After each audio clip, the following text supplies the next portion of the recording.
Week on consultation between business and countries around the globe. Whilst the theme was shaping the future together, the sentiment in Davos was worry over the slowing economic growth. Other factors included the rise of nationalism over globalisation, with Britain grappling over Brexit. Notably absent was US President Donald Trump, and so was British Prime Minister Theresa May. Now, joining us on the line from Davos is our reporter Nzinga Qunta. Nzinga, good evening. Thank you for joining us. So the WEF is wrapping up today, and President Ramaphosa is working hard to sell South Africa as an investment destination. How successful has he been, given the various commissions of inquiry back home? A very good evening to you, Mahendra, and to our SABC News viewers. You're very correct in summing up the issues and themes around the World Economic Forum. We know that President Cyril Ramaphosa has left and, of course, is in India as we speak.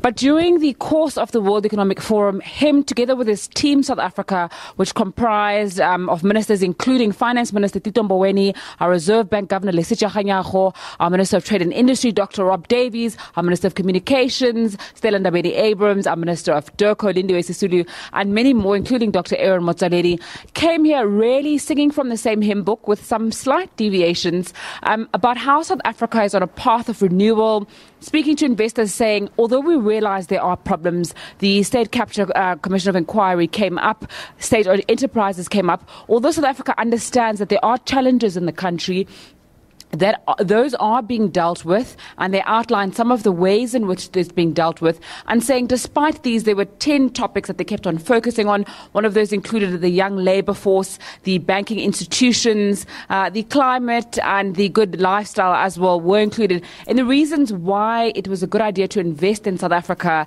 And that's a continuation of the narrative we've seen since President Ramaphosa announced that investment drive in April 2018, then held that Job Summit, and then held the Investment Summit as well. So Team South Africa not really deviating from their script and saying that it's been well received. Mahendra, we saw during a breakfast that was held on the sidelines of the summit, President Ramaphosa, the CEO of Absa Maria Ramos, as well as business leaders, international and local, really talking South Africa up. Adrian Gore, who's the founder of Discovery, really pushing the message and saying that South Africans and people who look at us shouldn't just look at the perception. They should look at the facts around South Africa. And if you do that, you will see that it is a stable country, it is a safe country, and it's a good investment choice. Mahendra. Nzinga, take us through some of the other highlights for you. So the theme was globalisation 4.0, which is very exciting. And it was just speaking about how we need to move away from a world that looks at protectionism, that looks at isolating countries based on differences, into a world that is more open and inclusive. So that includes bringing more youth in. The World Economic Forum ensured that during the dialogues and the meetings, there were young people who were active and present there. Some would say more than normal, so normally seen here. There was also a focus on disability and making sure that even though people may not be able to hear properly or see properly, they are included in the program, they are spoken about. Very interesting statistic that the World Economic Forum raised is that companies that are inclusive when it comes to disability actually make more profit than companies who don't. That's in OECD countries, but that could apply everywhere as well, Mahendra. So those are some of the highlights and the innovation that is discussed at the World Economic Forum. You have thousands of people gathered, exchanging ideas. You have a mix of people that you wouldn't normally see. One of the closing sessions was the MD of the IMF, Christine Lagarde, in conversation with our Reserve Bank Governor, the Reserve Bank Governor of Japan. So very fascinating conversations, bringing people together from all over the world and giving people a chance to imagine a world that is better, that is more inclusive, that works for everyone. We know that, Mahendra, there are world leaders here, there are politicians here, there are business people, some of the wealthiest people in the world descend on Davos every year during the World Economic Forum.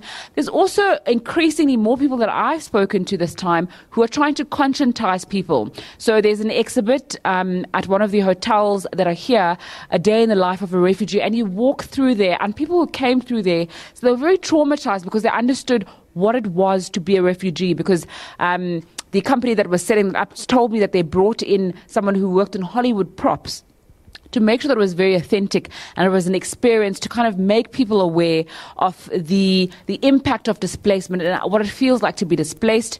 Earlier on, I went to an exhibition, a virtual reality exhibition, that was trying to demonstrate how bad climate change is and how bad it is that we are damaging our forests. That was also a topic that was spoken to by a professor from Oxford, Ian Golding, who said pollution is killing more people than crime.